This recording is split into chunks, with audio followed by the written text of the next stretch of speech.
یہ کہا ہے کہ یونائیٹڈ نیشن سیکورٹی کونسل کا ریزولوشن ہے 1373.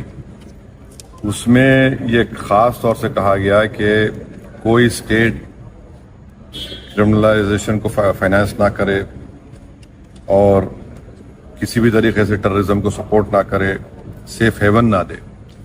تو پاکستان برسوں سے اس ریزولوشن 1373 کا وائلیشن کر رہا ہے.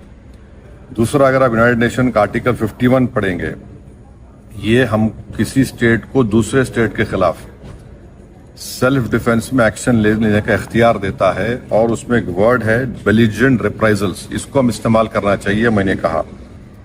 اور تیسرا یہ کہ ہمارے سمویدھان میں آرٹیکل 355 ہے جو یہ کہتا ہے کہ یونین پر ایک ڈیوٹی ہے ایکسٹرنل ایگریشن سے اسٹیٹس کو بچانے کے لیے. تو یہ تینوں چیزیں ہیں سرکار کے سامنے، اور وہ جو مناسب سمجھتے ہیں ان ٹیررسٹ گروپ کے خلاف، جس دیش میں ان ٹیررسٹ گروپ کو پناہ دی جا رہی ہے، مدد دی جا رہی ہے، ان کو پوری طاقت دی جا رہی ہے، ان کے خلاف ایکشن لے سکتے.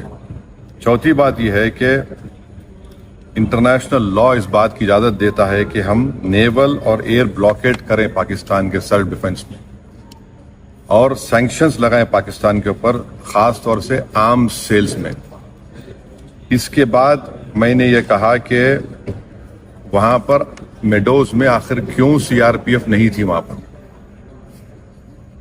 کیونکہ میں نے پوچھا ہے کہ جنوری میں CRPF کے 2 یونٹ کو ہٹا لیا گیا تھا وہاں سے.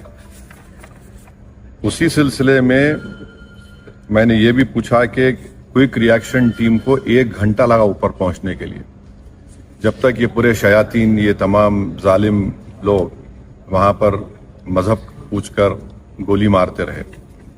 اور 2000 میں وہاں پر ایک ننوان کیمپ ہے پہلگام میں، وہاں پر بھی 30 یاتریوں کو مارا گیا تھا، اور اس میں ایک کمیٹی بنائی گئی تھی لیفٹیننٹ جنرل JH مکھرجی کی. اس کا رپورٹ کا کیا ہوا؟ تو یہ سب باتیں ہم نے کہی ہیں، اور ہم امید کرتے ہیں کہ ساتھ ہی ساتھ میں نے یہ بھی کہا کہ کشمیریوں کے خلاف اور کشمیری اسٹوڈنٹس کے خلاف جو جھوٹا پروپیگنڈا کیا جا رہا ہے وہ رکنا چاہیے. اور اگر لوگ سوشل میڈیا میں یا ٹی وی چینل کے کوئی اینکرز ہیں، یہ بھی میں نے کہا اگر وہ ہندو مسلمان نفرت میں اضافہ کریں گے تو وہ لشکر طیبہ مسکرائے گا ان کے اوپر، پاکستان مسکرائے گا ان کے اوپر. آپ اس طرح سے کسی ایک سمودائے کو جو اس باعزت اس ملک کے شہری ہیں، اور مسلمانوں کا اس سے کوئی تعلق ہے نہ کبھی رہے گا، یقیناً ہم مان رہے کہ ان دہشت گردوں نے کسی کا ریلیجن پوچھ کر ان کی جان لی، وہ کنڈیمنیبل ہے، میرے پاس تو الفاظ بھی نہیں ہیں. مگر اگر آپ اس کے جواب میں اگر یہ کریں گے تو پھر ہم ان لوگوں کو طاقت بخش رہیں گے جو انہوں نے اس طرح کا ٹیررزم کیا. اب یہ سرکار کے اوپر ہے، اور ہم نے انڈس واٹر ٹریٹی کے بارے میں کہا کہ بہت اچھی چیز ہے کہ ہم نہیں بول دیے، مگر آپ بتائیے ہم پانی کہاں رکھیں گے؟ پانی تو کہ رکھنا پڑے گا نا آپ کو.